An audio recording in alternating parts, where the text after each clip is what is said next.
नमस्कार, मनी गुरु की इस खास पेशकश में आप सभी का स्वागत है। मैं हूं स्वाति रायना। म्यूचुअल फंड में छोटे शहर के निवेशकों की भागीदारी लगातार बढ़ती जा रही है। साथ ही टियर 2 और टियर 3 शहर के निवेशक खुद से निवेश करने में ज्यादा रुचि रखते हैं।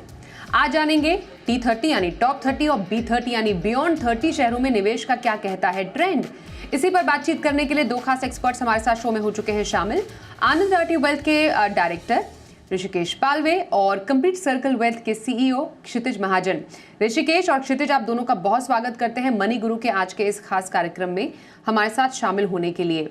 तो काफ़ी इंटरेस्टिंग ट्रेंड है जिस पर बातचीत हम करने वाले हैं। जिस तरीके से जैसे जैसे म्यूचुअल फंड में लोगों का इंटरेस्ट बढ़ रहा है, ये समझना ज़रूरी है कि इसका डेमोग्राफिक क्या है, कहाँ से कितना इन्वेस्टमेंट आ रहा है और हम जो टॉप सिटीज़ कहते हैं वहाँ के मुकाबले अब जो टियर 2 या टियर 3 सिटीज़ है वहाँ से इन्वेस्टमेंट का ट्रेंड किस तरीके से आगे बढ़ रहा है। जो निवेश का ट्रेंड है क्षितिज, में अगर आपसे पहले समझूं, हम जिस तरीके से देख रहे हैं कि बड़ी सिटीज़ में तो चलिए लोग इन्वेस्ट कर रहे हैं, उनके पास फाइनेंशियल अवेयरनेस लेने के कई सारे टूल मौजूद हैं, पर हम ये देखते हैं जब हम भी जब जाते हैं इन्वेस्टर अवेयरनेस प्रोग्राम्स में, लोगों से बात करते हैं, वो काफ़ी जागरूक है, वो इन्फॉर्म्ड इन्वेस्टर्स हैं tier 2, in fact even tier 3 cities में। ये जो पूरा जो लैंडस्केप है इन्वेस्टर्स का, वो पिछले कुछ 5-6 सालों में कैसे बदला है? नमस्कार ऋषिकेश भाई और सभी दर्शकों को नमस्कार। इनफैक्ट स्वाति, इंटरेस्टिंग बात यह है कि जो टेक्नोलॉजी ने रोल प्ले करा है पिछले 5 साल में, कोविड के बाद से हम थोड़ा ज़्यादा स्पीड पे चले गए हैं। Entire world has moved little faster. हम ज़्यादा स्पीड से आगे जा रहे हैं। इंफॉर्मेशन डिसेमिनेशन बहुत फास्ट हो रहा है और रिस्क एपेटाइट भी लोगों का बढ़ा है, बिकॉज ऑब्वियसली इनिशियल 3-4 साल में इक्विटी में पैसा बनता देखा भी है, तो रिस्क एपेटाइट भी एक डिफरेंट लेवल पे गया है। बट अगर आप ओवरऑल लैंडस्केप देखते हैं तो यहाँ पर ये समझना जरूरी है कि वो रिस्क एपेटाइट कितना सस्टेन करता है, वो इम्पोर्टेंट है इस समय। Because initial 3-4 years from the low of 2020 March, market ने अपसाइड ही देखा, स्विंग देखा पिछले सितंबर तक, और उसके बाद से हमने थोड़ा टाइम करेक्शन फिर प्राइस करेक्शन होता देखा। बट लैंडस्केप जो है वो बहुत डिफरेंट हो गया है। काफी लोग ऑर्गेनाइज इन्वेस्टिंग में आ रहे हैं और हम देख रहे हैं कि ज्यादातर नए फॉलोअर्स 30-35% फॉलोअर्स आपके बियॉन्ड 30 सिटी से आ रहे हैं, जो एक बहुत पॉजिटिव मार्क है। बहुत यंग इंडिया है और बहुत यंग भारत है। भारत में इनफैक्ट ज्यादा यंग लोग हैं, मैं बोलूंगा, जो हमारे बियॉन्ड 30 सिटीज में है। और वहां पे because of this technology part और ईज ऑफ डूइंग ट्रांजैक्शन और इन्फॉर्मेशन डिसेमिनेशन और नॉलेज शेयरिंग प्लेटफॉर्म्स लाइक आपका प्लेटफॉर्म है, मनी गुरु है, ऐसे प्लेटफॉर्म्स के थ्रू बहुत जागरूकता बढ़ी है लोगों के अंदर। And you will be surprise that equity allocation beyond 30 का is almost 85-86% of overall basket, अगर आप देखते हैं, जो कि आपका टॉप 30 में 56% है। तो वहां पे ज्यादातर इक्विटी में ही इन्वेस्टमेंट्स हो रही है। ये मैं अभी आपसे सिर्फ म्यूचुअल फंड में एलोकेशन की बात कर रहा हूँ, मैं स्टॉक्स पे तो जा ही नहीं रहा हूँ। तो ये अपने आप में बड़ा पॉजिटिव साइन है। पर मैं चाहूंगा कि जो लोग हमें देख रहे हैं बियॉन्ड 30 से या विद इन दैट टॉप 30 से, वो ये समझे दैट जो पेन पीरियड के थ्रू अभी आप जा रहे हैं वो आपको हेल्पफुल होगा आगे पॉजिटिव एक पोर्टफोलियो काम आउट करने का। तो it's a very positive news for overall country. बिल्कुल। और ऋषिकेश, अगर हम एसेट अंडर मैनेजमेंट भी देखते हैं और कहाँ से कितना कंट्रीब्यूशन आ रहा है in terms of fund size या योगदान जो कहते हैं म्यूचुअल फंड में, उसके कंपैरिजन में अगर हम पिछले 6 सालों की बात भी कर लें, 2020 से, चलिए हम मानते हैं कि 2020 से कोविड के एरा की शुरुआत हुई जो कि 3 साल तक रहा, और उसके बाद जो अब तक का ट्रेंड रहा है उसमें एक इम्प्रेसिव इंक्रीज B30 शहरों का रहा है towards asset under management.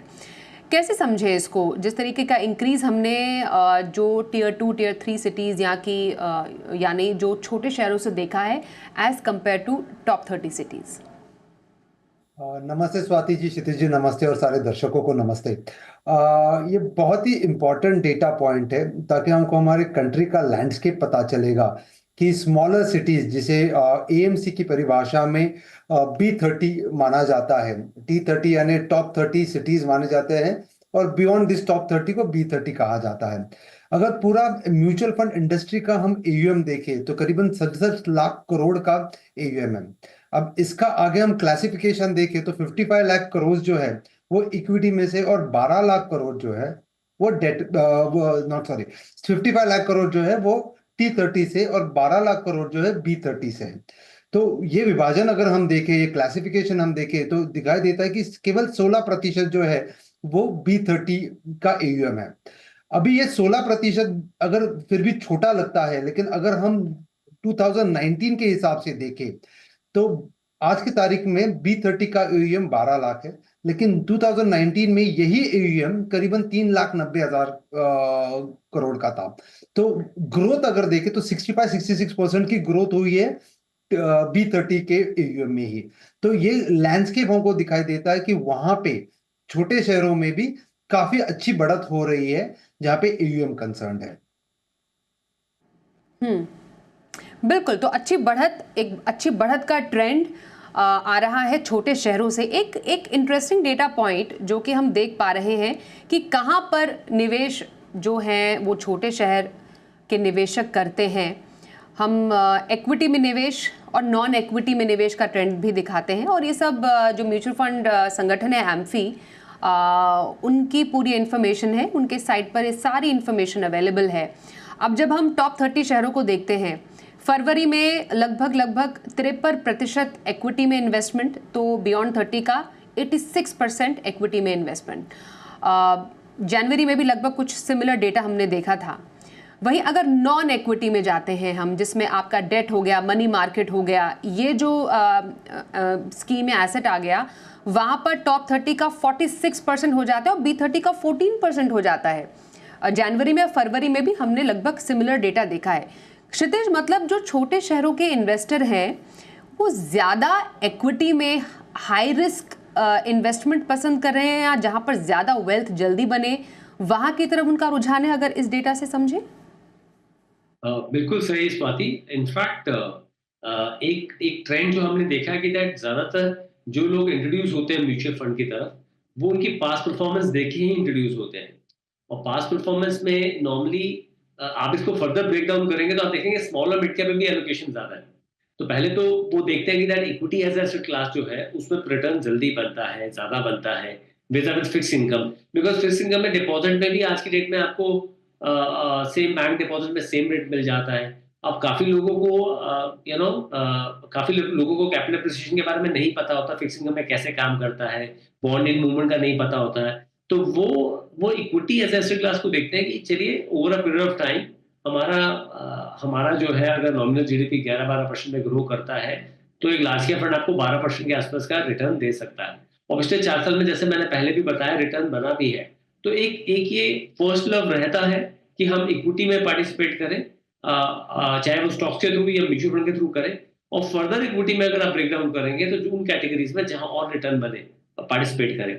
But having said that, ये कोई मैजिक बॉन्ड नहीं है। जब हम इन्वेस्टमेंट इक्विटी में करते हैं आपको समय देना पड़ता है और रिटर्न बनता है। बट एक चीज अच्छी आपने जो दिखाई अभी कि फेब में भी वो कंटिन्यू रहा है ट्रेंड की इक्विटी में एलोकेशन जो है वो लगभग 83% के आसपास, 86% के आसपास है जो आपका जैन में रहा है। तो आई थिंक फर्स्ट लव है इक्विटी को लेके अप टाउन में या फिर बियॉन्ड 30 सिटीज में, और काफी रुझान, काफी झुकाव रहता है। Hardly any allocation toward fix income है जो कि बहुत सरप्राइजिंग है। बट यस, ये ट्रेंड है। एब्सोल्युटली। और एक इम्पॉर्टेंट जो एक और आंकड़े जो सामने निकल कर आते हैं, जिस पर हम लगातार बार बार चर्चा करते हैं, एक होता है DIY इन्वेस्टमेंट, आपका डायरेक्ट इन्वेस्टमेंट, दूसरा डिस्ट्रीब्यूटर के थ्रू, जिसको हम आसान भाषा में, आम भाषा में रेगुलर इन्वेस्टमेंट भी कहते हैं। अब ये ट्रेंड क्या कहता है? अब हम देखते हैं कि बड़े शहरों में डिस्ट्रीब्यूटर रिलेटेड जो उससे जुड़े हुए इन्वेस्टमेंट ट्रेंड है वो काफ़ी अच्छा खासा है। लेकिन जो डायरेक्ट इन्वेस्टमेंट है उसके मामले में जो छोटे शहर हैं वो भी काफ़ी ज़्यादा स्पीडअप हो रहे हैं, वो भी काफ़ी ज़्यादा उनका चलन बढ़ रहा है। मैं ऋषिकेश आपसे जानना चाहती हूँ, जो आपने स्टडी किया मार्केट, उसके मुताबिक क्या छोटे शहरों में भी रेगुलर इन्वेस्टमेंट का ट्रेंड अब बढ़ता दिख रहा है? मतलब थ्रू डिस्ट्रीब्यूटर, ब्रोकर, या फिर with the help of a financial advisor, क्या छोटे शहरों के जो इन्वेस्टर हैं वो अब इन्वेस्ट करना पसंद कर रहे हैं, या फिर वो अपने आप से DIY इन्वेस्टमेंट में ही खुश हैं अभी? जी स्वाति, काफी पहलू है इसके। वन साइज फिट ऑल तो नहीं होता है वहां पे भी, लेकिन अगर प्रोपोर्शंस देखें तो छोटे शहरों में और बड़े शहरों में 80% जो है वो काफी रेगुलर के माध्यम से निवेश होता है और 20% जो है वो डायरेक्ट के माध्यम से होता है। अगर यही आंकड़े कुछ साल 5-6 साल पहले देखते तो वो डिवीजन होता 90-10 का, 90% रेगुलर होता, 10% जो होता डायरेक्ट का होता। ये परिवर्तन क्यों आ रहा है? ये परिवर्तन इसलिए आ रहा है कि डिजिटल माध्यम जो है इसका इसका प्रोलिफरेशन काफी हद तक बढ़ चुका है। इसका मायना ये है कि ईज ऑफ ऑपरेशन बढ़ गया है, लोगों के मोबाइल में ट्रांजैक्शन करने की क्षमता आ गई है। उसके वजह से काफी सारे बैंक्स, काफी सारे एएमसीज डायरेक्ट एक्सेस दे रहे हैं निवेशकों को ताकि वो निवेश कर पाए। लेकिन मैं सिर्फ इतना ही कहना चाहूंगा कि म्यूचुअल फंड्स अगर पूरी इंडस्ट्री देखे या पूरा गैमेट देखे तो करीबन 700 750 फंड्स अवेलेबल है। उसमें से आपको चुनाव करना है 10-12 फंड्स का। तो उसके लिए आप एक इन्फॉर्म डिसीजन लो तो अच्छा होगा, ना कि सिर्फ जिसकी एड आ रही है या किसी का प्रमोशन चल रहा है, क्योंकि डिजिटल माध्यम से वो सारा स्टडी करना मुश्किल हो सकता है। लेकिन एक बहुत अच्छी चीज उभर के आती है यहाँ पे कि भले ही निवेश हो रहा है, कोई भी फंड्स में निवेश हो रहा है, लेकिन वो एटलीस्ट पार्टिसिपेशन बढ़ रहा है स्मॉलर सिटीज का भी। तो अगर हम ब्रेकअप देखें तो 80% जो है वो रेगुलर में आज भी दिखाई देता है, 20% जो है वो डायरेक्ट में दिखाई देता है। कुछ 6 साल पहले यही प्रोपोर्शन 90-10 का हुआ करता था।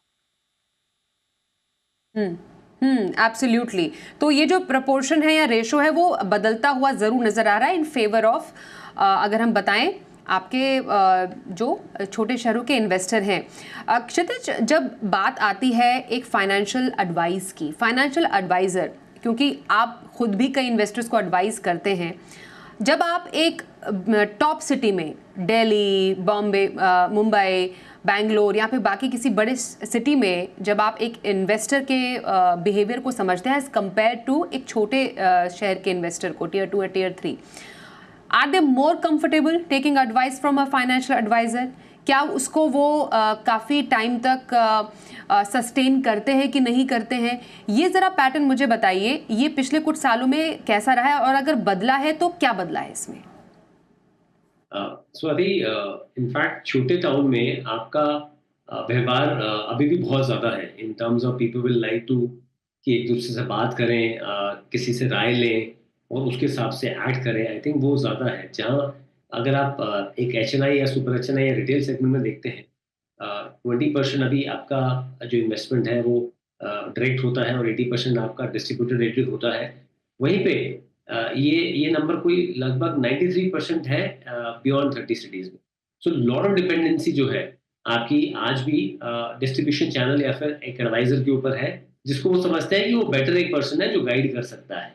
ऑब्वियसली टेक्नोलॉजी के कारण आप वो ट्रेंड थोड़ा रिवर्स होते देखे, मतलब ट्रेंड थोड़ा वीक होता हुआ देखेंगे आने वाले टाइम में। बट ये ट्रेंड कोई 97-98% था बिफोर कोविड, बिकॉज काफी एलोकेशन जो आपका था वो जाता ही डिस्ट्रीब्यूटर के थ्रू था।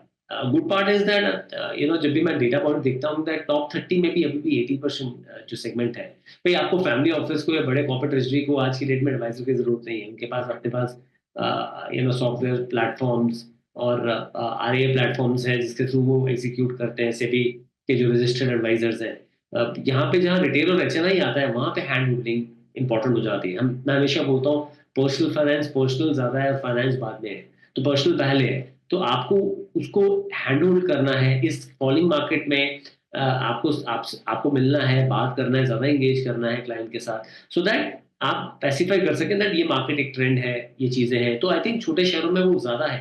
93% अपने आप में एक बहुत अच्छा नंबर है आज की डेट में, जहाँ जहाँ इंफॉर्मेशन का कोई एंड नहीं है।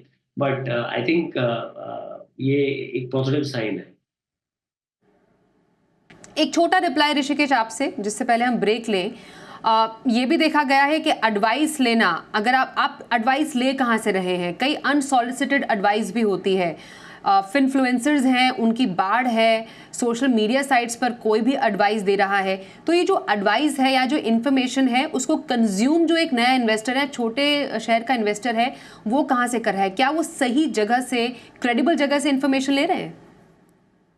स्वाति जी, जैसे मैंने पहले भी कहा कि वो क्रेडिबल सोर्सेज शायद ना हो, क्योंकि एक ही चीज, एक ही एडवाइस सबको लागू नहीं होती है, क्योंकि एक रील या एक वीडियो जो आता है सोशल मीडिया पे वो लाखों लोग देखते हैं। हर एक का ध्येय, हर एक का लक्ष्य जो होता है वो अलग अलग होता है, और उसके हिसाब से उनका एलोकेशन भी चेंज होना चाहिए। लेकिन एक थंब रूल अगर सब लोग समझ ले कि किस प्रकार से निवेश करना है, कि अगर वो निवेश कर रहे हैं तो करीबन 50-55% जो है वो लार्ज कैप में है, 30-35% मिड कैप में, और 15-20% जो है वो स्मॉल कैप में है। वो एलोकेशन अगर देख ले तो डायरेक्शनली एक अच्छा इन्वेस्टमेंट हो पाएगा for a targeted return of 13-14% from equity mutual funds. तो अगर किसी इन्फ्लुएंसर ने आके एक स्कीम के बारे में बात कर लिया, किसी एनएफओ के बारे में बात कर लिया, तो ये नहीं होता है कि ये एक एडवाइस है जिसको हमने सुन लेना चाहिए। दूसरी चीज ये है कि जब हम निवेश की दुनिया में उतरते हैं, एज ए निवेशक बन के उतरते हैं, तो हमको ये जानना बहुत जरूरी है कि हमें किसी स्टॉक की टिप मिल गई तो हमने वो ट्रेड कर लिया, या किसी एक स्कीम की पता चल गया तो वैसे निवेश कर ले। एक बास्केट बना लो, एक बास्केट बना लो अपने लक्ष्य को मद्देनजर रखते हुए। आपका अगर लक्ष्य 12-13% का है, जो मैंने आपको एलोकेशन कहा था, large cap, mid cap, small cap, वो अगर कर लोगे तो वो 12-13% रिटर्न बनने की गुंजाइश काफी हद तक बढ़ जाएगी। बिल्कुल, एब्सोल्युटली। एक छोटे से ब्रेक के लिए भी यहाँ पर रुकते हैं, और ब्रेक के बाद ज़रा समझेंगे म्यूचुअल फंड इंडस्ट्री में तो कई कई रेवोल्यूशन भी आए हैं। अगर एक छोटे से, अगर आप एसआईपी से वेल्थ क्रिएट करना चाहते हैं, या आपके मन है इन्वेस्टमेंट शुरू करने का, तो क्या इससे आप ज़्यादा से ज़्यादा वेल्थ क्रिएट कर सकते हैं? इस पर चलेगी बातचीत, और ख़ास तौर पर हमारे दोनों एक्सपर्ट्स के पसंदीदा फंड्स भी रखेंगे आपके सामने। बने रहिए हमारे साथ। पैसा बनाने का सबसे बड़ा मौका कब मिला? 24 मार्च 2020, याद है ना? कोविड के वक्त 7,500 का लोन निफ्टी पर। बड़ा पैसा और वेल्थ तभी बनती है जब भाव हो एकदम नीचे और सेंटिमेंट हो खराब। और इसीलिए 24 मार्च को हम पनौती डे नहीं मानते, वेल्थ क्रिएशन डे मानते हैं। और जी बिजनेस आपके लिए लगा रहा है वेल्थ चेकअप कैंप। जी हाँ, बाजार के जाने माने दिग्गज आपको बताएंगे कि कैसे आप इक्विटी या फिर फिक्स इनकम, रियल एस्टेट या फिर सोना चांदी, वेल्थ कहाँ, कितनी और कैसे बना सकते हैं। तो जुड़िए जरूर हमारे साथ, सिर्फ जी बिजनेस पर।